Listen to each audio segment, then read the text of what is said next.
Subscribe now and press the bell icon. Never miss an update. Hello friends, स्वागत है आपका Indian education power में।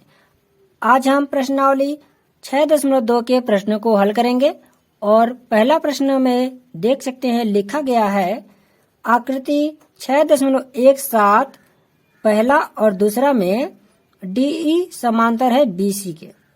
तो पहले प्रश्न में हमें जो है ईसी का मान ज्ञात करना है और इसी के दूसरे प्रश्न में एडी का मान ज्ञात करना है। तो चलिए नोट करते हुए लिखते हैं। यह जो है पहले प्रश्न का पहला प्रश्न है जिसे हम लोग हल करने वाले हैं और इसमें जो है एक चित्र बनाया गया है, एक त्रिभुज बनाया गया है। तो पहले हम लोग एक त्रिभुज बना लेते हैं। इसी प्रकार बनाया गया है एक त्रिभुज। तो यहाँ पर एक त्रिभुज बना दिया गया है और इसके जो एक तिर्यक रेखा इस त्रिभुज को ऐसे काट दे रही है। इसमें जो इसके पॉइंट बिंदु है इसे लिखा गया है प्रश्न में ए, बी, सी, डी और ई लिखा गया है। इसमें प्रश्न में दिया गया है एडी का मान जो है 1.5 सेंटीमीटर है और एई जो है 1 सेंटीमीटर है इसमें, और बीडी का मान जो है 3 सेंटीमीटर दिया गया है, 3 सेंटीमीटर। हमें जो है ईसी का मान ज्ञात करना है।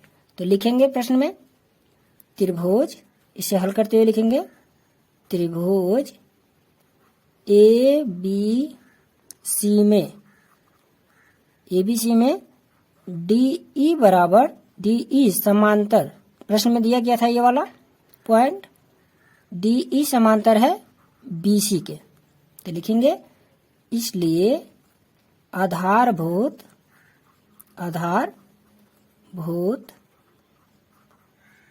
समानुपातिका प्रमेय से, समानुपातिका प्रमेय से। अब यह जो है यह प्रमेय क्या है? तो यह प्रमेय कहता है कि यह जो है ए बी, देख सकते हैं ए बी, तो इसमें इस नियम के अनुसार, इस प्रमेय के अनुसार हो जाएगा ए डी बटे बी डी बराबर होता है ए ई बराबर ई सी। तो यही जो है इस प्रमेय का नियम है। तो नीचे लिखेंगे ए डी बटे में डी बी देख सकते हैं। उसके बाद लिखेंगे यहाँ पर ए ई बटे में ई सी, क्योंकि यह जो है प्रमेय है। तो नीचे जो है देख सकते हैं मान रखेंगे एडी का मान देख सकते हैं दिया गया है 1.5 सेंटीमीटर। तो लिखेंगे 1.5 और बटे में डीबी का मान कितना है 3 है। तो लिखेंगे 3 बराबर लिखेंगे ए का मान 1 है। तो लिखेंगे 1 और ईसी तो हमें ज्ञात करना था, तो इसे हम लोग ईसी ही लिख देंगे इस प्रकार। अब इसका हम लोग वज्र गुणन करते हैं, यानी कि तिर्यक कैसे गुणा कर लेंगे। तो लिखेंगे ईसी इंटू 1.5 बराबर 1 गुणे 3। हमें जो है ईसी का मान ज्ञात करना है।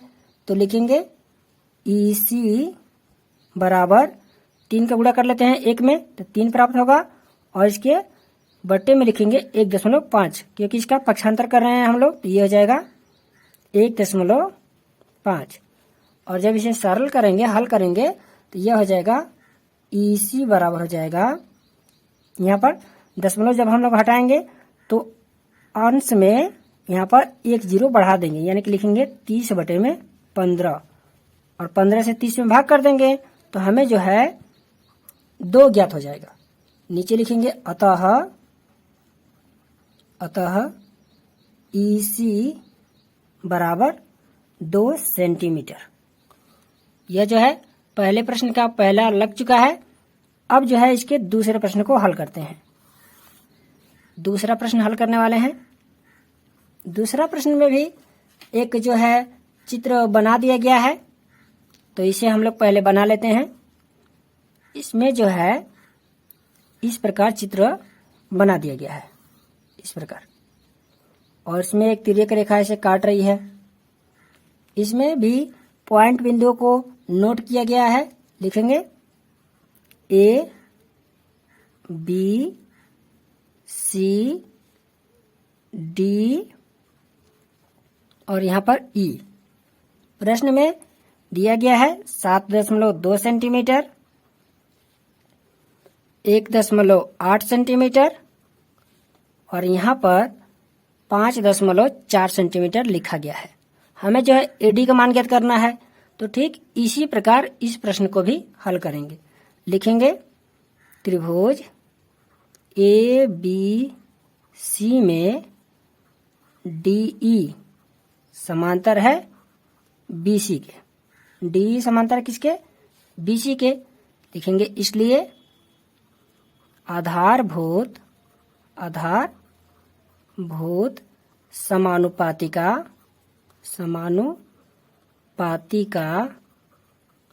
प्रमेय से। लिखेंगे प्रमेय से। अब हम लोग जानते हैं कि इस प्रमेय के द्वारा हमें ज्ञात होगा एडी बटे में डीवी। लिखेंगे ए डी बटे में लिख देंगे एडी, बटे में लिखेंगे डीबी लिख सकते हैं या बीडी लिख सकते हैं। तो लिखेंगे बीडी लिख देता हूं, बराबर हो जाएगा ए ई। लिखेंगे ए ई बटे में लिखेंगे हम लोग ए डी। यहाँ देख सकते हैं, यहाँ पर देख सकते हैं ए ई बटे में हो जाएगा ई सी। ई सी हो जाएगा यहाँ पर, चाहे सी ई भी लिख सकते हैं क्योंकि ये एक रेखाखंड है और रेखाखंड का मान जो होता है इस साइड से नापेंगे या इस साइड से नापेंगे, दोनों बराबर ही होगा। तो अब जो है इन भुजाओं के मान को यहाँ से प्रश्न से हम लोग नोट कर लेंगे।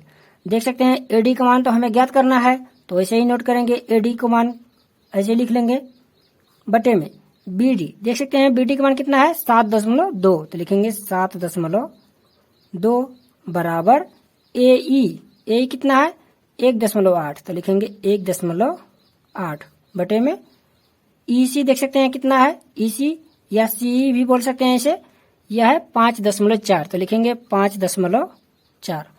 अब जो है इसे हल करने के लिए वज्र गुणन करेंगे, यानी कि तिर्यक गुणा कर देंगे, तो यह हो जाएगा एडी गुणे 5.4 बराबर, इसका गुणा इसमें कर देंगे तो 1.8 गुणे 7.2। अब जो है इसका 5.4 का पक्षांतर कर देंगे, तो यह जो है इन दोनों के बटे में हो जाएगा। तो लिखेंगे एडी बराबर हो जाएगा 1.8 गुणे 7.2 बटे में 5.4 हो जाएगा। अब जो है यहाँ से देख सकते हैं कि 1.8 जो है 5.4 को विभाजित कर देगा, तो हम लोग इसे विभाजित करेंगे तो यह हो जाएगा एडी बराबर हो जाएगा 7.2 बटे में हो जाएगा 1.8 से 1.5 को विभाजित 1.4 को यहाँ पर देख सकते हैं 1.8 से 5.4 को विभाजित कर देंगे तो हमें प्राप्त होगा यहाँ पर 3 और 3 से भाग कर देंगे यहाँ पर 7.2 में, तो हमें प्राप्त हो जाएगा 2.4 और एडी का मान ज्ञात हो चुका है, तो नीचे लिखेंगे अतः एडी बराबर हो जाएगा 2.4 सेंटीमीटर। और यह जो है पहला प्रश्न लग चुका है। अब हम दूसरे प्रश्न को हल करेंगे। दूसरा प्रश्न में लिखा गया है किसी त्रिभुज पी क्यू आर की भुजाओं पी क्यू और पी आर का क्रमशः बिंदु ई और एफ स्थित है। निम्नलिखित में से प्रत्येक स्थिति के लिए बताइए कि क्या ई एफ समांतर क्यू आर है। और इसमें जो है 3 प्रश्न दिए गए हैं, तो चलिए नोट करते हुए हल करते हैं। लिखेंगे यह जो है दूसरे प्रश्न का पहला प्रश्न है। यह पहला प्रश्न हम लोग करने वाले हैं दूसरे प्रश्न का। पहले तो हम लोग त्रिभुज का चित्र बनाएंगे जिस प्रकार जो है प्रश्न में दिया गया है। प्रश्न में दिया गया था एक त्रिभुज PQR है। तो चलिए पहले हम लोग त्रिभुज बना लेते हैं। स्केल की मदद से आप लोग इसे बनाइएगा। यह जो है PQR है, PQR। और जो है यहाँ पर एक रेखा जो है, एक बिंदु जो है PQ के मध्य जो है E बिंदु है, और PR के मध्य जो है एक और बिंदु है जिसे हम लोग F मानेंगे। प्रश्न में दिया गया था, और इन दोनों को हम लोग मिला लेंगे इस प्रकार। प्रश्न के अनुसार पहला प्रश्न कर रहे हैं हम लोग, तो प्रश्न के अनुसार PE जो है 3.9 सेंटीमीटर है। देख सकते हैं PE जो है कितना है, 3.9 सेंटीमीटर है। और EQ जो है प्रश्न में दिया गया है 3 सेंटीमीटर। यह कितना है, 3 सेंटीमीटर। इसमें जो है PF जो है, PF देख सकते हैं, इसका मान 3.6 सेंटीमीटर दिया गया है, 3.6 सेंटीमीटर। और RF का मान 2.4 सेंटीमीटर दिया गया है। इसका कितना, 2.4 सेंटीमीटर। तो हमें जो है ज्ञात करना है कि यह जो रेखा है EF जो है QR के समांतर है। तो चलिए इसे ज्ञात करने के लिए लिखेंगे यहाँ पर नीचे, चूंकि ज्ञात है, हमें ज्ञात है PE बराबर 3.9 सेंटीमीटर, EQ बराबर लिखेंगे 3 सेंटीमीटर, PF बराबर लिखेंगे 3.6 सेंटीमीटर। और यहाँ पर देख सकते हैं RF बराबर लिख लेंगे 2.4 सेंटीमीटर। अब जो है लिखेंगे, चूंकि PE बटे में लिखेंगे EQ, PE बटे में EQ लिखेंगे, PE बटे में EQ। ये हो जाएगा, PE का मान देख सकते हैं कितना है, 3.9 है, तो लिखेंगे 3.9। और EQ का मान देख सकते हैं 3 है, तो लिखेंगे 3। और जब इसे हल करेंगे हम लोग तो इसका आंसर आएगा 1.3 बटे में 1। इसी प्रकार हल करते हैं। त्रिभुज के दूसरे साइड जो है होगा हम लोगों का यहाँ पर PF बटे में हो जाएगा RF, तो लिखेंगे PF बटे में FR भी लिख सकते हैं, या यहाँ पर देख सकते हैं RF भी लिख सकते हैं, तो लिख देते हैं RF बराबर लिखेंगे। PF का मान यहाँ पर हमें प्राप्त है 3.6, तो लिखेंगे 3.6 बटे में RF कितना है, 2.4, तो लिखेंगे 2.4। और जब इसे हम लोग हल करेंगे तो हमें प्राप्त होगा 1.5 बटे 1। और देख सकते हैं ये दोनों मान जो है बराबर नहीं है, तो इसलिए लिखेंगे, इसलिए 1.3 बटे में 1 बराबर नहीं है 1.5 बटे 1 के। तो यहाँ पर देख सकते हैं 1.3 बटे 1 जो है किसका मान था, PE बटे में EQ, तो लिखेंगे PE बटे में EQ बराबर नहीं होगा किसके, 1.5 बटे में 1 किसका मान था, PF बटे में RF का, तो लिखेंगे PF बटे में RF। और इसके नीचे लिख लेते हैं इस प्रकार, अतः EF भुजा QR के समांतर नहीं है, लिखेंगे समांतर नहीं है।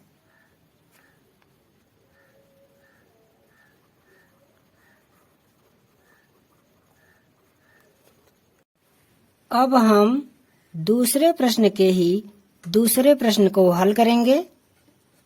यह जो है दूसरे प्रश्न का दूसरा प्रश्न है। यहाँ देख सकते हैं एक चित्र हम लोग पहले ही बना चुके हैं। इस चित्र का नामांकन कर लेते हैं, जिसके शीर्ष PQR हैं और इनके बीचों बीच एक रेखा खींची गई है जो है E और F। यह प्रश्न के अनुसार बनाया गया है। प्रश्न में दिया गया है PE बराबर 4 सेंटीमीटर। देख सकते हैं PE यहाँ पर है और यह जो है 4 सेंटीमीटर दिया गया है। इसी प्रकार प्रश्न में QE जो है 4.5 सेंटीमीटर, PF जो है 8 सेंटीमीटर और FR जो है 9 सेंटीमीटर दिया गया है। अब इसे हम लोग हल करते हैं। लिखेंगे ज्ञात है। देख सकते हैं क्या क्या ज्ञात है हमें। PE ज्ञात है तो लिखेंगे PE बराबर 4 सेंटीमीटर, EQ बराबर 4.5 सेंटीमीटर। यहाँ पर PF है तो लिखेंगे PF बराबर 8 सेंटीमीटर और यहाँ पर देख सकते हैं RF का मान कितना है 9 सेंटीमीटर। लिखेंगे RF बराबर 9 सेंटीमीटर। नीचे लिखेंगे इसके, चूंकि PE बटे में EQ, PE बटे में EQ देख सकते हैं यहाँ पर है PE बटे में EQ बराबर लिखेंगे PE का मान 4 सेंटीमीटर है तो लिखेंगे 4 और EQ का मान जो है 4.5 सेंटीमीटर है तो लिखेंगे 4.5। और जब इसे हम लोग हल करेंगे, दशमलव को हटाएंगे यदि, तो दशमलव जो है अंश में दशमलव के एक का स्थान है दायां अंक, तो हमें हर में जो है 1 0, यहाँ पर हर में जो देख सकते हैं दशमलव लिखा गया है और इसके दाहिनी साइड 1 अंक है, इसलिए अंश में हम 1 0 बढ़ा सकते हैं और यह हो जाएगा 40/45। जब इसे हल करेंगे तो इसका मान जो है 8/9 प्राप्त होगा। इसी प्रकार लिखेंगे तथा अभी इधर ज्ञात कर लेते हैं PF बटे में RF। लिखेंगे PF बटे में RF और इसका मान तो पहले ही है 8/9 तो लिखेंगे 8/9। देख सकते हैं दोनों मान बराबर हैं तो लिखेंगे इसलिए PE बटे में EQ बराबर है, PE बटे में EQ का मान बराबर है PF बटे में RF। लिखेंगे PF बटे में RF। और जब ये दोनों बराबर होते हैं तो रेखा त्रिभुज में जो भुजा है QR और यह रेखा EF यह बराबर समांतर होते हैं तो लिखेंगे बराबर होते हैं तो लिखेंगे अर्थात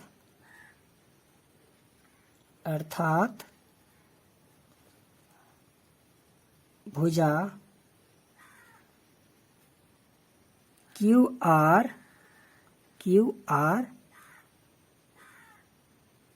EF के समांतर है। और यह जो है दूसरा प्रश्न लग चुका है। अब हम दूसरे प्रश्न के तीसरे प्रश्न को हल करेंगे। यह जो है दूसरे प्रश्न का तीसरा प्रश्न हल करने वाले हैं। तो यहाँ पर भी इसी प्रकार एक त्रिभुज बना लेंगे। तो यहाँ पर हम एक चित्र बना चुके हैं त्रिभुज का, जिसके शीर्ष PQR है और यहाँ पर EF है, जो कि सिद्ध करना है कि QR के समांतर है कि नहीं है। तो लिखेंगे ज्ञात है, प्रश्न के अनुसार लिखेंगे। प्रश्न में दिया गया है PE बराबर ई बराबर 0.18 सेंटीमीटर और पी क्यू बराबर दिया गया है, पी क्यू बराबर 1.28 सेंटीमीटर। इसी प्रकार प्रश्न में पी एफ बराबर दिया गया है, यहाँ पर देख सकते हैं पी एफ का मान दिया गया है 0.36 सेंटीमीटर और पी आर बराबर दिया गया है प्रश्न में 2.56 सेंटीमीटर। तो हम चाहें तो इन सभी मान को इस चित्र में नोट कर सकते हैं, जैसे कि पीई बराबर दिया है 0.18, तो यहाँ पर लिख सकते हैं पीई के स्थान पर 0.18 सेंटीमीटर। यहाँ पर लिख सकते हैं 1.28 सेंटीमीटर, यहाँ पर 0.36 सेंटीमीटर और यहाँ पर 2.56 सेंटीमीटर। अब हम लोग लिखेंगे इसके नीचे, चूंकि पीई यहाँ पर देख सकते हैं, यहाँ पर देख सकते हैं दिया गया है पी क्यू बराबर 1.2 सेंटीमीटर, यानी कि पी क्यू यानी कि यहाँ से यहाँ तक जो दूरी है वह है 1.28 सेंटीमीटर। उसी प्रकार यहाँ से और यहाँ के बीच की दूरी जो है वह है 2.56 सेंटीमीटर। तो इसे हम लोग सिद्ध करते हुए नीचे लिखेंगे, चूंकि पीई बटे में पी क्यू, पीई बटे में पी क्यू का मान लिखेंगे 0.18 बटे में पी क्यू का मान देख सकते हैं कितना है 1.28 है, तो लिखेंगे 1.28 बराबर, जब इसे हल करेंगे हम लोग तो इसका मान जो है 9/64 प्राप्त होगा। इसी प्रकार ज्ञात करेंगे पी एफ तथा पी आर, ज्ञात करेंगे पी आर, तो लिखेंगे पी आर बराबर हो जाएगा, पी एफ का मान देख सकते हैं प्रश्न में दिया गया था 0.36 बटे में लिखेंगे पी आर का मान, पी आर का मान देख सकते हैं कितना है 2.56 सेंटीमीटर है, लिखेंगे 2.56 सेंटीमीटर और जब इसे हल करेंगे तो हमें 9/64 प्राप्त हो जाएंगे, यानी कि इन दोनों के मान जो है बराबर है। तो जब ये इन दोनों के मान बराबर हैं तो नीचे लिखेंगे, इसलिए पीई बटे में पी क्यू बराबर है पी एफ बटे में पी आर, और जब यह दोनों बराबर हैं तो यह जो है दोनों समांतर रेखाएं हैं ई एफ और क्यू आर, तो लिखेंगे अर्थात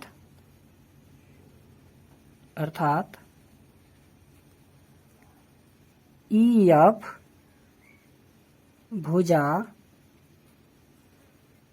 क्यू आर के समांतर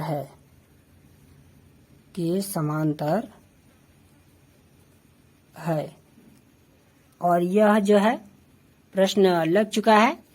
आप चाहें तो स्क्रीनशॉट लेकर नोट्स तैयार कर सकते हैं। अब हम तीसरे प्रश्न को हल करेंगे। प्रश्न में देख सकते हैं लिखा गया है आकृति 6.18 में यदि एलएम समांतर सीबी और एलएन समांतर सीडी हो तो सिद्ध कीजिए कि एएम बटे में एबी बराबर है एएन बटे में एडी के। तो यह प्रश्न जो है हमें हल करना है। चलिए इसे नोट करते हुए लिखेंगे। इसमें एक चित्र बनाया गया है इस प्रकार प्रश्न में, और इसमें हमें सिद्ध करना है एएम बटे एबी बराबर एएन बटे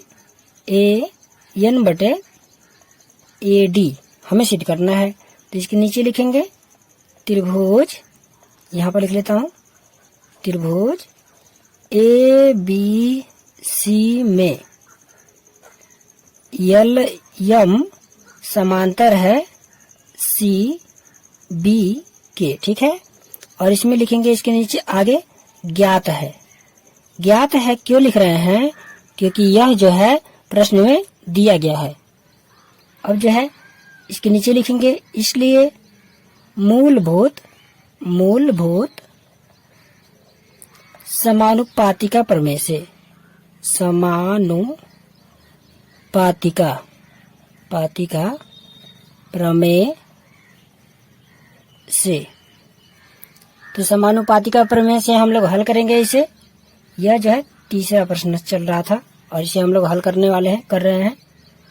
तो जब इसे मूलभूत समानुपातिका प्रमेय से हल करेंगे तो यह हो जाएगा एम, देख सकते हैं यहाँ पर एम बटे ए बी हो जाएगा। लिखेंगे एम बटे ए बी और यह बराबर होगा एल, देख सकते हैं यहाँ पर एल बटे में हो जाएगा यहाँ पर ए सी हो जाएगा। लिखेंगे ए सी और इस प्रकार जो है हमें पहला समीकरण प्राप्त हो जाएगा। इसी प्रकार इसे हल करते हुए लिखेंगे यहाँ पर त्रिभुज, यहाँ पर लिख लेते हैं त्रिभुज ए सी डी में, यहाँ पर देख सकते हैं ए सी डी में। तो ए सी डी में इसी प्रकार हल करेंगे जिस प्रकार ए बी सी में हल किए थे। लिखेंगे इसमें दिया गया था प्रश्न में ए सी डी में लिखेंगे मूलभूत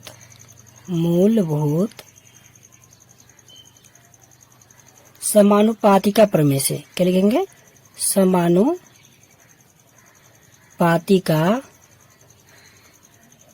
प्रमेय से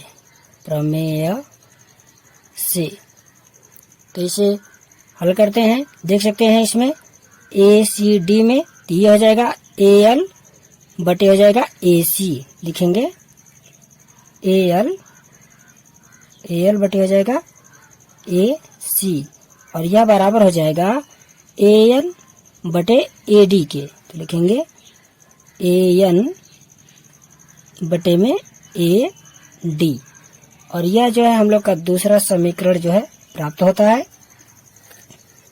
देख सकते हैं यह जो दोनों समीकरण है इसका एक पक्ष बराबर है। यहाँ पर देख सकते हैं एल बटे में ए सी लिखा गया है और यहाँ पर भी एल बटे में ए सी लिखा गया है। जब दोनों समीकरण के एक पक्ष बराबर हैं तो नियम के अनुसार इसके दूसरे पक्ष भी बराबर होंगे। तो लिखेंगे समीकरण 1 तथा 2 से समीकरण 1 तथा समीकरण 2 से तो इसे देख सकते हैं जब इसका एक पक्ष बराबर है तो इसका दूसरा पक्ष भी बराबर होगा। लिखेंगे ए एम बटे ए बी और यह किसके बराबर हो जाएगा एल बटे ए सी के। लिखेंगे ए एल बटे ए सी और यहाँ पर भी देख सकते हैं एल बटे ए सी लिखा गया है तो इसमें इसके बराबर लिख देंगे, इसके एल बटे ए सी के बराबर लिखेंगे ए एन बटे में ए डी।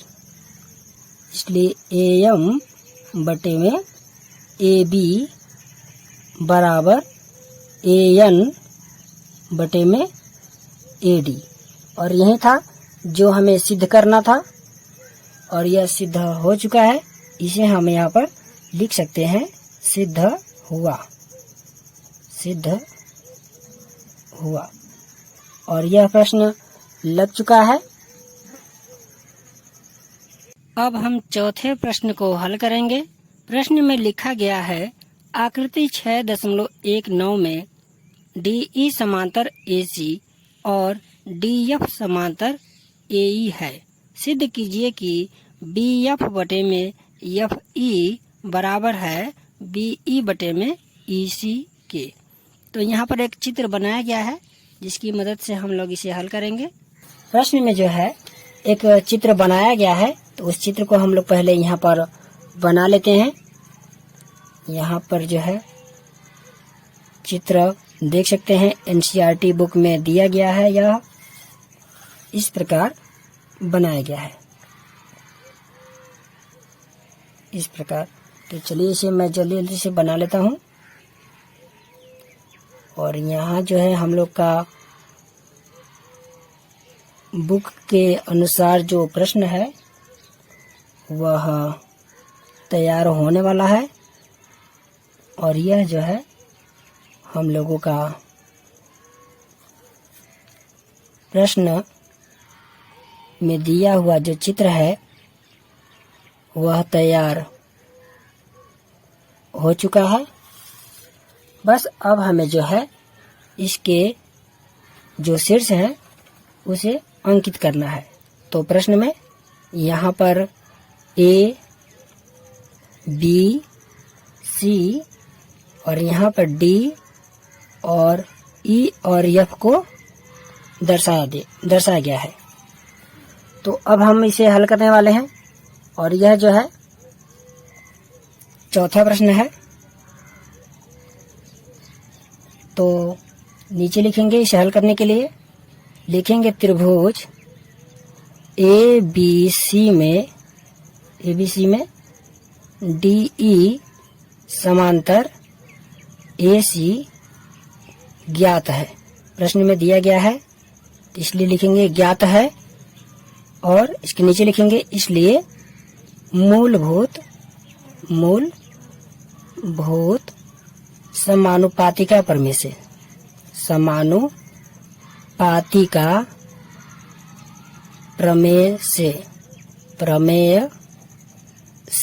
तो यह जो है, अब इसे हम लोग ABC में देख सकते हैं। ABC यहाँ पर है ABC और इसमें जो है मूलभूत प्रमेय का हम लोग लगाने वाले हैं नियम। तो लिखेंगे BD यहाँ पर देख सकते हैं BD बटे में हो जाएगा DA। तो लिखेंगे BD बटे में DA और यह बराबर हो जाएगा यहाँ पर BE बटे में EC हो जाएगा। लिखेंगे BE बटे में EC और यह जो है हम लोग का पहला समीकरण प्राप्त होता है। अब जो है दूसरा समीकरण ज्ञात करने के लिए लिखेंगे इसी प्रकार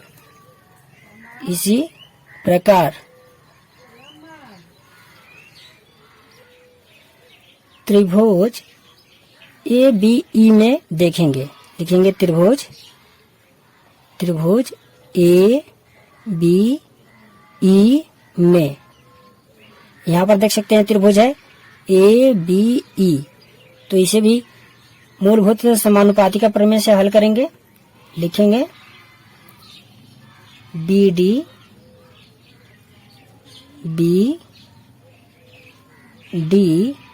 बटे में DA। लिखेंगे DA बराबर हो जाएगा यहाँ पर BF बटे में FE। तो लिखेंगे BF बटे में EF, क्या EF हो जाएगा।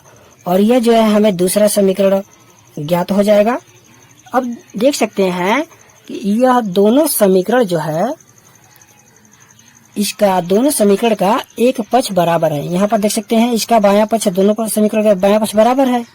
और जब किसी भी समीकरण का एक पक्ष बराबर होता है तो इसका दूसरा पक्ष भी बराबर होता है नियम के अनुसार। तो लिखेंगे समीकरण 1 तथा 2 की तुलना करने पर, समीकरण 1 तथा 2 की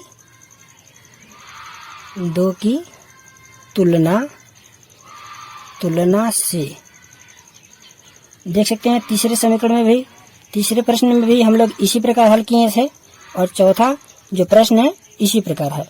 तो जब यह दोनों समीकरण जो है, दोनों पक्ष जो है बराबर है तो दायां पक्ष भी दोनों बराबर होगा। तो लिख सकते हैं इसे हम लोग, चूंकि BD बटे में DA बराबर है, यहाँ देख सकते हैं बी ई बटे में ई सी, और यह बराबर है, देख सकते हैं, बी एफ बटे में ई एफ के।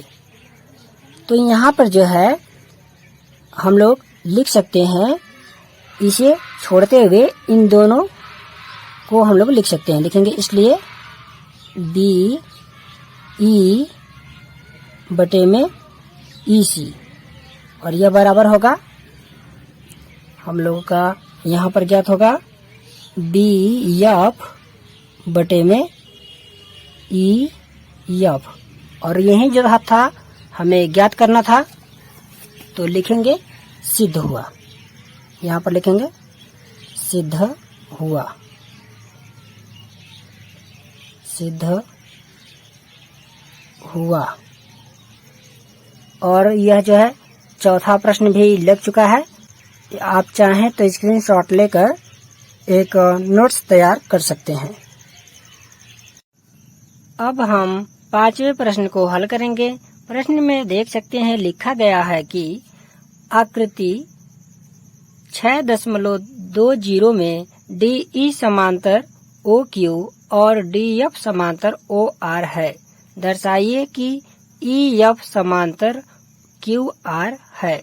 यानी कि हमें जो है आकृति की मदद से सिद्ध करना है कि रेखा ई एफ जो है रेखा क्यू आर के समांतर है। तो चलिए नोट करते हुए लिखते हैं। यहाँ पर देख सकते हैं हम पहले से ही एक प्रश्न के अनुसार चित्र बना चुके हैं। यह जो है ये जो है पांचवा प्रश्न है, लिखेंगे यहाँ पर पांचवा प्रश्न है और इसे नोट करते हुए हल करेंगे। लिखेंगे त्रिभुज पी क्यू ओ में, देख सकते हैं पी क्यू ओ में, यहाँ पर एक छोटा सा त्रिभुज है, लिखेंगे त्रिभुज पी क्यू ओ में डी ई समांतर ओ क्यू। ये जो है प्रश्न में दिया गया है, तो लिखेंगे क्वेश्चन में ज्ञात है। यह जो है ज्ञात है, तो लिखेंगे इसलिए मूलभूत समानुपातिका प्रमेय से, समानुपातिका प्रमेय से तो जब इसे समानुपातिका प्रमेय से नियम इस पर लगाएंगे, इस त्रिभुज पर, तो यह हो जाएगा पीई, देख सकते हैं यहाँ पर है पीई बटे में ई क्यू हो जाएगा पीई बटे में ई क्यू। तो लिखेंगे पीई बटे में ई क्यू बराबर पी डी बटे में हो जाएगा डी ओ, पीडी बटे में डी ओ। तो लिखेंगे पीडी बटे में डी ओ, और यह जो है समीकरण 1 हमें प्राप्त होता है। इसी प्रकार लिखेंगे, इसी प्रकार त्रिभुज पी ओ आर में, पी ओ आर देख सकते हैं यहाँ पर है पी ओ आर, इस साइड का त्रिभुज, तो लिखेंगे पी ओ आर में प्रश्न में दिया गया है डी एफ समांतर है ओ आर के। तो इसके नीचे लिखेंगे इसलिए यह भी मूलभूत समानुपातिका से हो जाएगा। यहाँ पर देख सकते हैं पी डी बटे में डी ओ, या और बराबर लिखेंगे पी एफ बटे में एफ आर। तो लिखते हैं पी एफ बटे में एफ आर बराबर होगा पी डी बटे में डी ओ। तो लिखेंगे पी डी बटे में डी ओ, और यह जो है हमें समीकरण नंबर 2 प्राप्त होता है। इन दोनों समीकरण में देख सकते हैं, इन दोनों समीकरण का दायां पक्ष जो है बराबर है, और जब किसी भी समीकरण का दायां पक्ष बराबर होता है तो उसका बायां पक्ष भी बराबर होता है नियम के अनुसार। तो लिखेंगे समीकरण 1 तथा 2 से, समीकरण 1 तथा समीकरण 2 से, 2 से। तो 2 से जो है इन दोनों समीकरण का हम लोग बायां पक्ष बराबर लिख कर देंगे। तो लिखेंगे PE बटे में EQ बराबर PF बटे में हो जाएगा, देख सकते हैं FR। तो लिखेंगे FR और इसके नीचे लिखेंगे अब त्रिभुज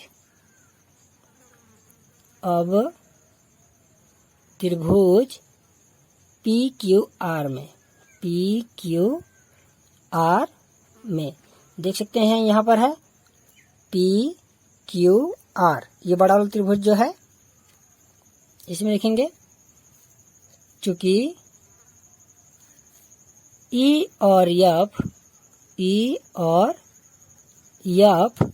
क्रमशः भुजाओं PQ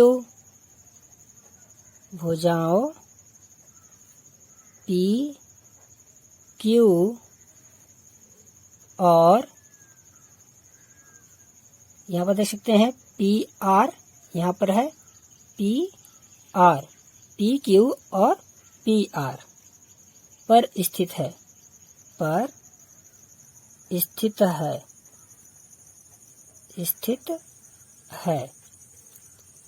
अब पेज के इस साइड लिख लेते हैं जिससे आप लोग आसानी से नोट्स तैयार कर सकते हैं। लिखेंगे यहाँ पर PE बटे में EQ बराबर PF बटे में FR। इसलिए लिखेंगे, इसलिए EF समांतर होगा QR के, और यही जो है हमें सिद्ध करना था। लिखेंगे इसके नीचे सिद्ध हुआ। अब हम छठवें प्रश्न को हल करेंगे। लिखा गया है आकृति 6.21 में क्रमशः OP, OQ और OR पर स्थित बिंदु A, B और C इस प्रकार है कि AB समांतर PQ और AC समांतर PR है। दर्शाइए कि BC समांतर QR है। तो यहाँ पर हम लोग नोट करते हुए लिखेंगे। पहले ही यहाँ पर एक प्रश्न के अनुसार चित्र बनाया जा चुका है और यह जो है छठवां प्रश्न है। इसे हल करते हुए इस चित्र के नीचे लिखेंगे त्रिभुज OPQ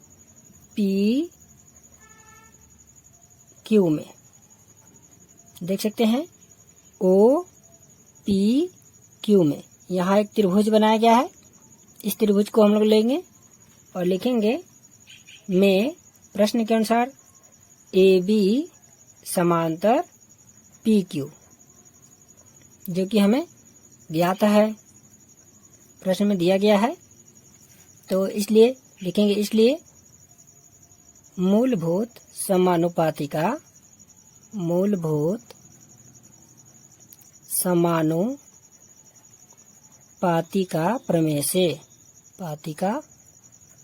प्रमेय से तो मूलभूत समानुपातिका प्रमेय से लिखेंगे त्रिभुज OPQ में, देख सकते हैं OPQ में लिखेंगे। यहाँ पर लिखेंगे OA बटे में OA बटे में AP लिखेंगे। OA बटे में AP बराबर OB बटे में BQ, OB बटे में लिखेंगे BQ, और यह जो है हमें पहला समीकरण प्राप्त होता है। इस प्रश्नावली में लगभग सभी प्रश्नों में मूलभूत समानुपातिका प्रमेय का प्रयोग किया गया है, तो इस पर ज्यादा ध्यान दीजिएगा। इसी प्रकार लिखेंगे यहाँ पर इसके नीचे, इसी प्रकार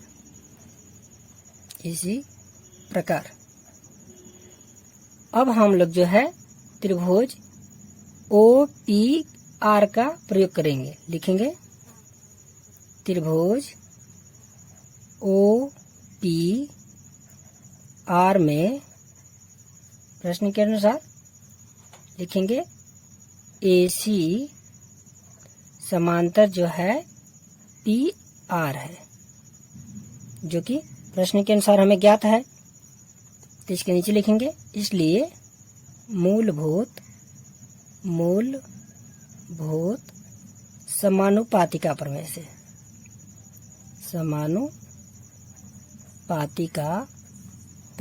से तो इस त्रिभुज में भी OPR में भी हम लोग समानुपातिका प्रमेय का प्रयोग करेंगे। तो लिखेंगे यहाँ पर देख सकते हैं, लिखेंगे OC बटे में CR, OC बटे में CR बराबर हो जाएगा OA बटे में AP, OA बटे में AP, और यह जो है हम लोग का दूसरा समीकरण प्राप्त होता है। यहाँ पर देख सकते हैं दोनों समीकरण में एक पक्ष जो है बराबर है। इसमें जो है एक पक्ष में OA बटे में AP बराबर लिखा गया है OB बटे में BQ, और ये इस समीकरण में भी OA बटे में AP लिखा गया है। तो जब दो समीकरण के एक पक्ष बराबर होते हैं तो इसके दो दूसरे पक्ष भी बराबर होते हैं। तो नीचे लिखेंगे, दूसरे साइड पेज के लिख देते हैं जिसे नोट्स आसानी से बना सकें आप। लिखेंगे समीकरण 1 तथा 2 से तो जब इसका एक पक्ष बराबर है जिसके दूसरे पक्ष भी बराबर होंगे तो लिखेंगे OB बटे में BQ बराबर OC बटे में CR। नीचे लिखेंगे चूंकि B भुजा OQ पर स्थित है, देख सकते हैं जो है B भुजा जो है यहाँ पर B जो है भुजा OQ पर स्थित है, OQ बिंदु पर, OQ रेखा पर यह जो है B एक बिंदु की तरह है। तो लिखेंगे तथा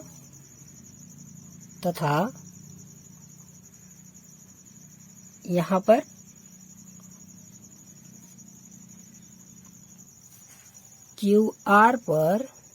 QR देख सकते हैं यहाँ पर है QR, OR पर लिखेंगे OR पर देख सकते हैं OR पर बिंदु C स्थित है, तो लिखेंगे OR पर बिंदु C स्थित है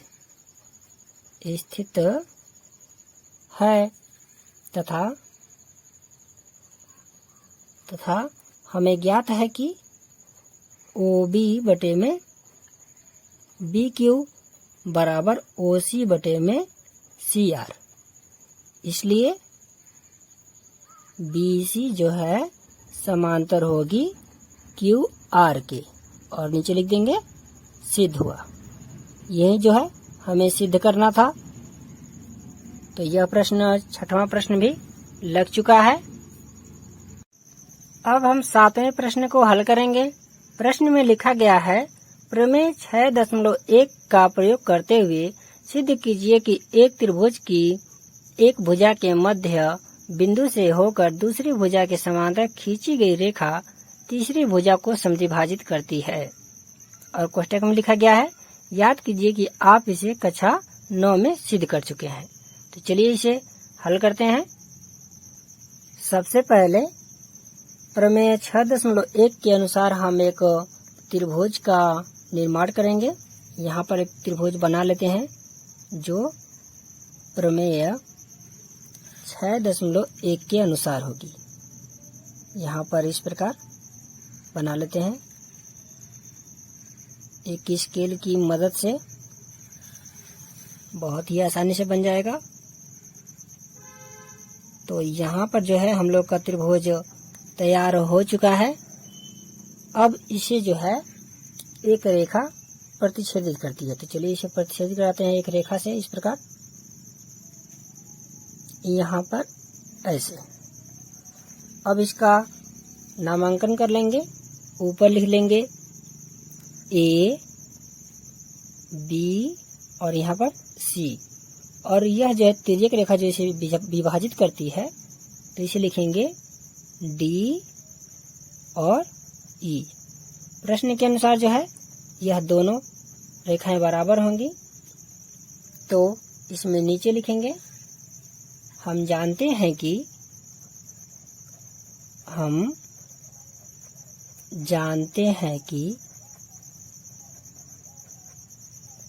एक त्रिभुज ABC में भुजा AB का मध्य बिंदु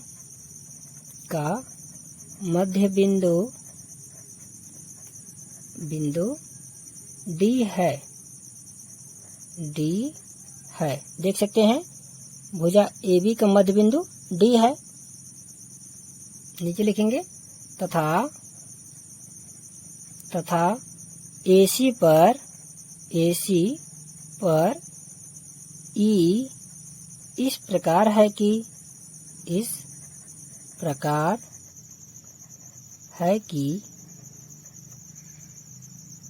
DE समांतर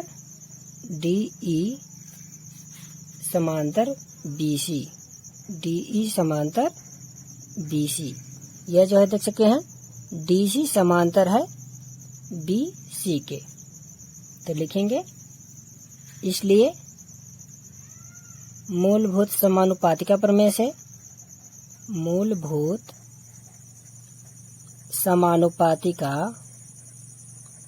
समानुपातिका प्रमेय से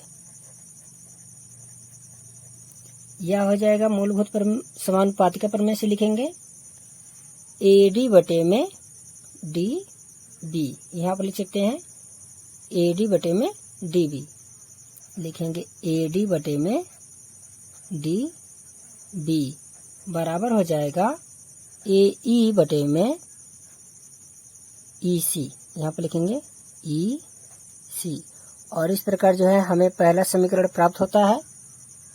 नीचे लिखेंगे परंतु AB का मध्य बिंदु देख सकते हैं AB का मध्य बिंदु कौन है, यहाँ पर D है। तो लिखेंगे D है, इसलिए हो जाएगा AD बराबर BD या DB भी लिख सकते हैं। अब जो है इसे AD बटे में जब DB करेंगे DB, तो इसके बराबर कुछ नहीं बचेगा, तो 1 बच जाएगा, जिसे हम लोग समीकरण 2 मान लेंगे। देख सकते हैं समीकरण 1 और 2 में जो है बायां पक्ष बराबर है। तो प्रश्न के अनुसार जो है, नियम के अनुसार जो है, इसका दोनों समीकरण का बायां पक्ष जब बराबर है तो दायां पक्ष भी बराबर होगा। तो पेज के दूसरे साइड हल कर देते हैं। इसे लिखेंगे समीकरण 1 तथा 2 से। समीकरण 1 तथा 2 से। समीकरण 1 तथा 2 से देख सकते हैं दोनों समीकरण का जब बायां पक्ष बराबर है तो दायां पक्ष भी बराबर होगा। तो इसलिए लिखेंगे AE बटे में EC बराबर 1। और जब इसका हम लोग गुणा करेंगे 1 में EC का, तो यह हो जाएगा AE बराबर EC। अब जो है इसे लिखेंगे, अर्थात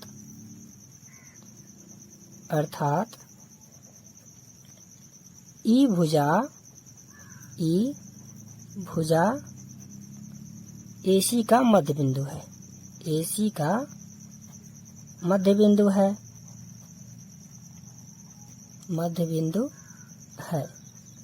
देख सकते हैं, जब E जो है AC का मध्य बिंदु है, तभी तो AE बराबर EC हुआ है।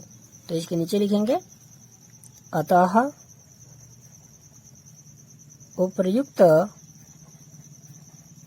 उपर्युक्त से सिद्ध होता है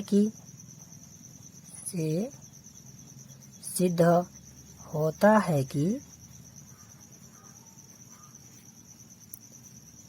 यहाँ पर एक त्रिभुज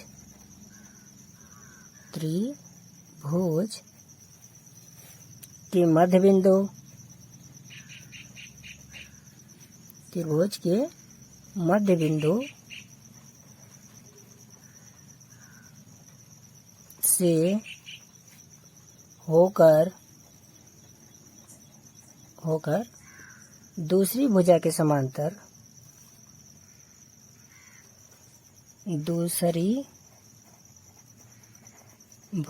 समांतर खींची गई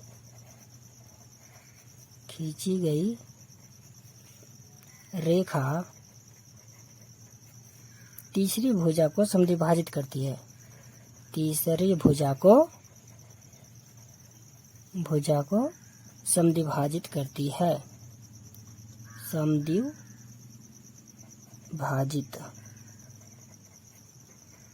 है।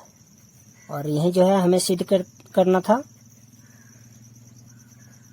तो यह जो है हम लोग का 7वां प्रश्न भी लग चुका है। अब हम 8वें प्रश्न को हल करेंगे। प्रश्न में लिखा गया है, प्रमेय 6.2 का प्रयोग करते हुए सिद्ध कीजिए कि एक त्रिभुज की किन्हीं दो भुजाओं के मध्य बिंदुओं को मिलाने वाली रेखा तीसरी भुजा के समांतर होती है। कोष्टक में लिखा गया है, याद कीजिए कि आप कक्षा 9 में ऐसा कर चुके हैं। यहाँ पर नोट करेंगे पहले कि यह जो है हम लोगों का 8वां प्रश्न है। और प्रश्न के अनुसार यहाँ पर एक चित्र बना दिया गया है, इसे नामांकित कर लेते हैं। लिखेंगे इसके शीर्षक का नाम A, B, C और यहाँ पर D और E लिख लेते हैं। इसके नीचे लिखेंगे हल करते हुए, त्रिभुज ABC में, त्रिभुज ABC में हम लोग हल करने वाले हैं। लिखेंगे चूंकि D AB का मध्य बिंदु है, AB का मध्य बिंदु है, जैसा कि देख सकते हैं मध्य बिंदु है। तो यह जो हो जाएगा, जब यह मध्य बिंदु है तो यह जो है दोनों आपस में बराबर होंगे। तो लिखेंगे, इसलिए AD बटे में DB लिख सकते हैं हम लोग इसे, AD बटे में DB बराबर लिख देंगे 1, लिखेंगे कोष्टक में, क्योंकि AD बराबर DB। जब AD बराबर DB है तो जब इसका गुणा करेंगे 1 में तो इसके बराबर हो जाएगा, जो कि प्रश्न में कह रहा है। तो यहाँ पर हमें जो है समीकरण 1 जो है प्राप्त होता है। इसी प्रकार लिखेंगे यहाँ इसके नीचे, इसी प्रकार देख सकते हैं E जो है AC का मध्य बिंदु है। तो लिखेंगे ई AC का मध्य बिंदु है, AC का मध्य बिंदु है, मध्य बिंदु है। और जब मध्य बिंदु है EAC का, तो इसे लिख सकते हैं EAE बराबर EC, AE बराबर EC। और जब EC का हम लोग पक्षांतर करेंगे तो यह हो जाएगा यहाँ पर AE बटे में EC बराबर 1। और यह जो है समीकरण नंबर 2 हमें प्राप्त होता है। देख सकते हैं यदि इसे हम लोग हल करेंगे यानी कि EC का गुणा 1 में करेंगे तो पुनः इस अवस्था में यह आ जाएगा। तो पेज के दूसरे साइड हम लोग हल करते हैं। यहाँ पर लिखेंगे समीकरण 1 तथा 2 से, समीकरण 1 तथा 2 से। यहाँ पर देख सकते हैं समीकरण 1 और 2 में दायां पक्ष जो है बराबर है, तो नियम के अनुसार बायां पक्ष भी बराबर होगा। तो इसके लिए लिखेंगे AD बटे में DB बराबर AE बटे में EC। और यहाँ पर जो है इसके नीचे लिखेंगे अतः प्रमेय 6.2 के अनुसार BC समांतर DE। और यही जो है हमें सिद्ध करना था, तो लिख देंगे नीचे सिद्ध हुआ। तो यह जो है प्रश्न लग चुका है। हमें सिद्ध करना था कि BC जो है यहाँ, यह जो BC जो है DE के समांतर है। अब हम 9वें प्रश्न को हल करेंगे। प्रश्न में लिखा गया है ABCD एक समलंब है जिसमें AB समांतर CD है तथा इसके विकर्ण परस्पर बिंदु O पर प्रतिच्छेदित करते हैं। दर्शाइए कि AO बटे BO बराबर CO बटे DO है। तो चलिए इसे नोट करते हुए हल करेंगे। यहाँ पर जो है हम लोग 9वां प्रश्न हल करने वाले हैं। यहाँ पर देख सकते हैं प्रश्न के अनुसार जो है एक समलंब चतुर्भुज बना लिए हैं जिसमें भुजा AB, BC, CD और AD है और इसके विकर्ण जो है बिंदु O पर प्रतिच्छेदित कर रहे हैं। तो इसे हल करते हुए इसके नीचे लिखेंगे हम जानते हैं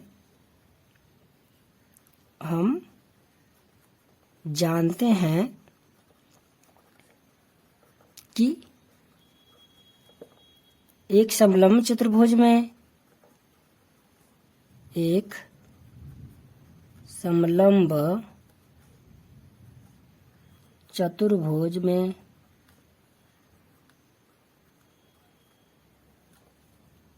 चतुर्भुज में यहाँ देख सकते हैं एक समलंब चतुर्भुज है ABCD और इसमें AB समांतर CD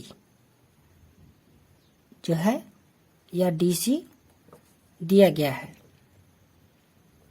नीचे लिखेंगे इसलिए यहाँ पर लिख लेते हैं पहले एक और लाइन लिखेंगे चूंकि विकर्ण प्रश्न के अनुसार प्रश्न में दिया गया था विकर्ण AC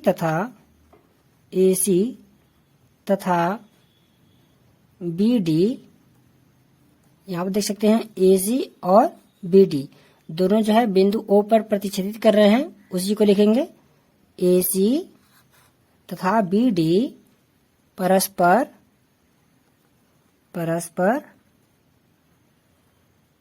परस्पर बिंदु O पर बिंदु ओ पर प्रतिच्छेदित करते हैं। प्रतिच्छेदित या प्रतिच्छेद करते हैं। यह जो है प्रश्न के अनुसार चित्र बनाकर इसे लिखा गया है और नीचे लिखेंगे यदि ओ से मान लीजिए कि ओ से जो है हम लोग एक काल्पनिक रेखा खींच लेते हैं जो है भुजा एडी को बिंदु ई पर काटती है, इस प्रकार। और जब इसे काटेगी तो इसी के बारे में यहाँ पर लिखेंगे यदि ओ से ओ ई समांतर ए बी देख सकते हैं यहाँ पर ए बी है जो ओ ई के समांतर है और वह जो है डी सी के भी समांतर हो जाएगी। तो लिखेंगे ओ ई या डी सी है। यहाँ पर लिख सकते हैं खींचा या खींचने पर भी लिख सकते हैं खींचने पर। इस प्रकार लिखने पर नीचे लिखेंगे इसके त्रिभुज ए डी सी में, यहाँ पर त्रिभुज ए डी सी देख सकते हैं ए डी सी में। इस त्रिभुज में हम लोग देखेंगे यहाँ पर हो जाएगा ओ ई समांतर होगी यहाँ पर डीसी के, और यह जो है हम लोग रचना के द्वारा प्राप्त किए हैं। तो नीचे लिख सकते हैं इसके साइड में कोष्टक में लिख सकते हैं रचना से। अब इसके नीचे लिखेंगे इसलिए मूलभूत समानुपातिका प्रमेय से, समानुपातिका प्रमेय से।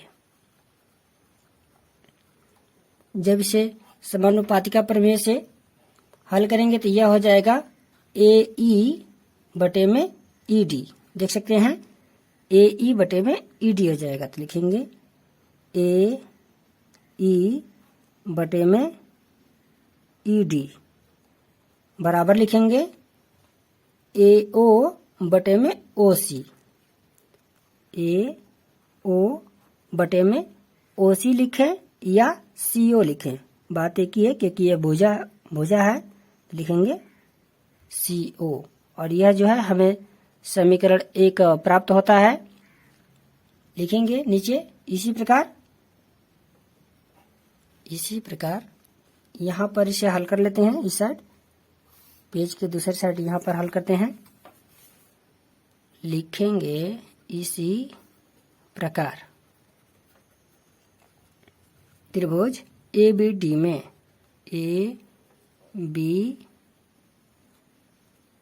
में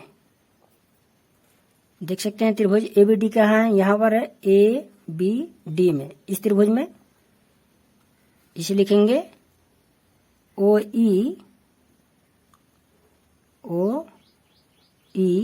यहाँ से ओ ई जो समांतर है ए बी के, देख सकते हैं ओ ई समांतर है ए बी के। तो लिखेंगे ओ ई समांतर ए बी, कोष्टक में लिख लेंगे रचना से। इसलिए मूलभूत समानुपातिका प्रमेय से हल करेंगे। नीचे लिखेंगे इसलिए मूलभूत समानुपातिका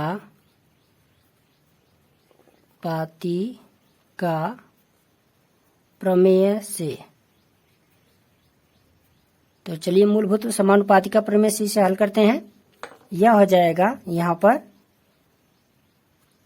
डी ई, यहाँ पर देख सकते हैं डी ई बटे ई ए, लिखेंगे डी ई बटे ई ए, या इसे ऐसे भी लिख सकते हैं क्योंकि यह भुजा है तो लिख सकते हैं ए ई बटे में ई डी, ए ई बटे में ई डी। लिखेंगे ए ई बटे में ई डी, यह हो जाएगा इस प्रकार। बराबर लिखेंगे यहाँ पर बी ओ बटे में डी ओ, लिखेंगे बी ओ बटे में डी ओ, और इस प्रकार जो है हमें दूसरा समीकरण प्राप्त होता है।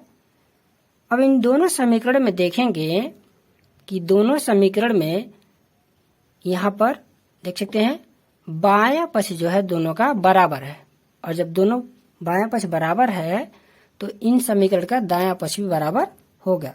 लिखेंगे समीकरण 1 तथा समीकरण 2 से, समीकरण 2 से, तो जब इसका बायां पक्ष बराबर था दोनों समीकरण का तो दायां पक्ष भी बराबर होगा, इसलिए लिखेंगे नीचे इसके ए ओ बटे में सी ओ बराबर बी ओ बटे में डी ओ। अब इसका हम लोग वज्र गुणन कर लेते हैं, यानी कि तिर्यक गुणा कर लेते हैं इस प्रकार। तो ये हो जाएगा ए ओ गुणे डी ओ बराबर बी ओ गुणे सी ओ।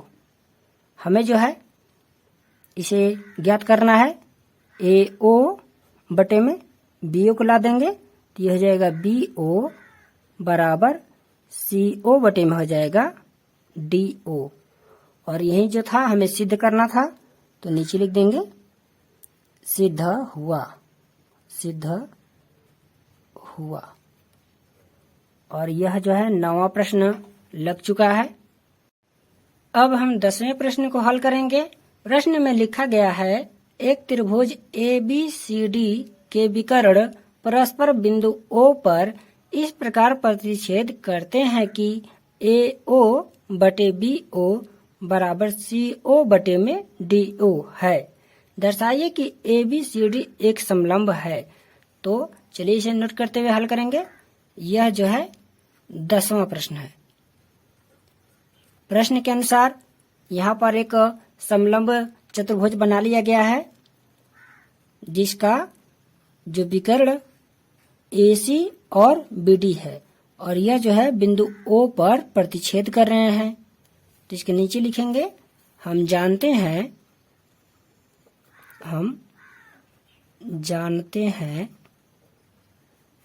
उन्हीं बातों को लिखेंगे जो बुक में दिया गया है। लिखेंगे हम जानते हैं कि समलंब चतुर्भुज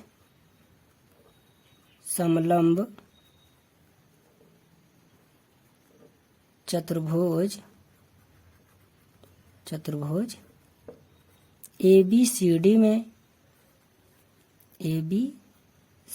में AC तथा BD परस्पर O पर प्रतिच्छेद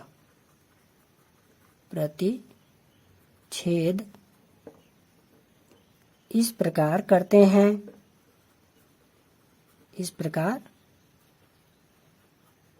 हैं, कि AO बटे BO बराबर CO बटे DO। तो इसे जो है हम लोग चेंज भी कर सकते हैं, BO और CO को भी चेंज कर सकते हैं। तो इस प्रकार लिखेंगे इसे AO इंटू DO बराबर लिख सकते हैं CO इंटू BO, और यहाँ पर लिख देंगे AO बटे में CO बराबर BO बटे में DO, और यह जो है हमें पहला समीकरण प्राप्त होता है। नीचे लिखेंगे बिंदु O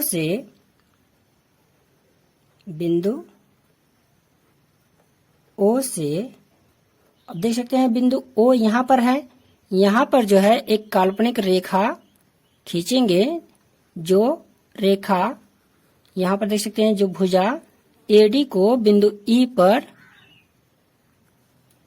प्रतिच्छेद करेगी। तो यहाँ पर लिखेंगे बिंदु ओ से ओ ई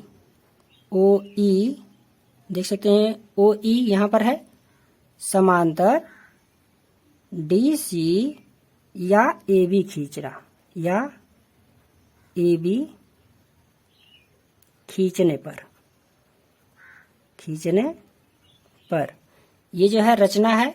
इसके नीचे लिखेंगे त्रिभुज ए बी डी में देख सकते हैं त्रिभुज ए बी और डी यहाँ पर है। तो इसे लिखेंगे त्रिभुज ए बी डी में मूलभूत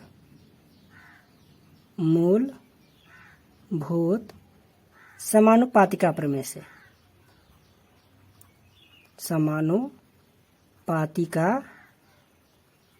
से चलिए इसे मूलभूत समानुपातिका प्रमेय से हल करते हैं।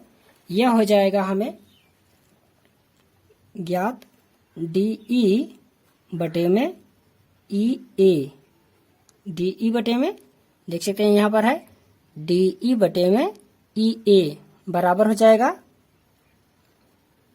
DO, चाहे OD भी बोल सकते हैं। तो यहाँ लिखेंगे OD या DO भी लिख सकते हैं। यहाँ पर देख सकते हैं DO बटे में BO, लिखेंगे DO बटे में BO, और इसका हम लोग व्युत्क्रम कर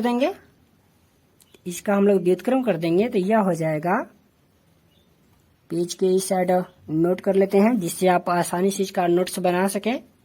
तो जब इसका हम लोग व्युत्क्रम करेंगे इस समीकरण का, तो यह हो जाएगा EA बटे में DE बराबर BO बटे में DO, और यह समीकरण नंबर 2 हमें प्राप्त होता है।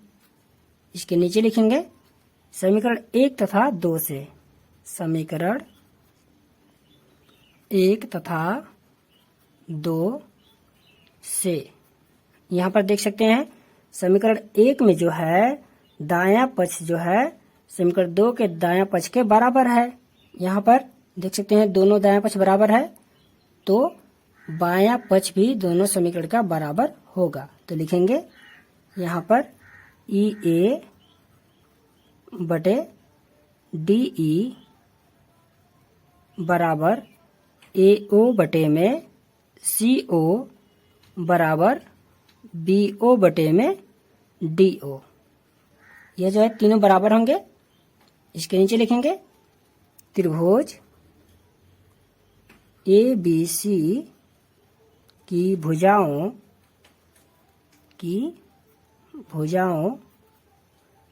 AD और AD, और यहाँ पर त्रिभुज ABC की भुजाओं में देख सकते हैं ABC की भुजाओं में देख सकते हैं भुजा AD यहाँ पर है AD। तो ये हो जाएगा AD और AC पर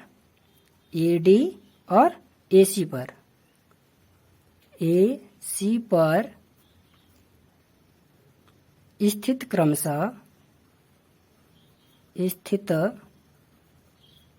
क्रमशः बिंदु E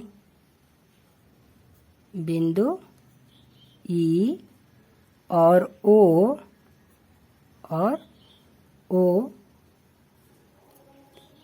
इन्हें एक ही अनुपात में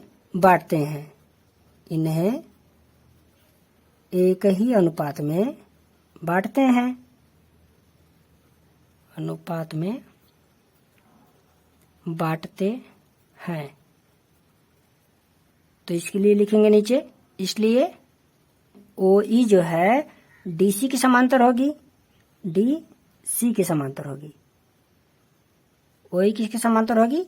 DC के समांतर होगी, और AB के भी समांतर होगी। तो जब OE DC और AB के समांतर है तो डीसी और एबी भी आपस में समांतर होंगे, तो नीचे लिखेंगे अर्थात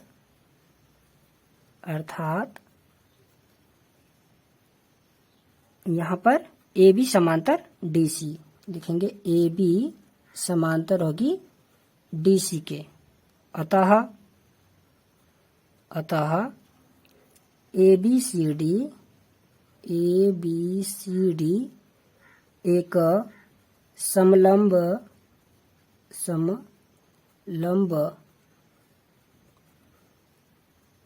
चतुर्भुज है, या समलंब है भी लिख सकते हैं। तो यह जो है 10वां प्रश्न लग चुका है। Yeah.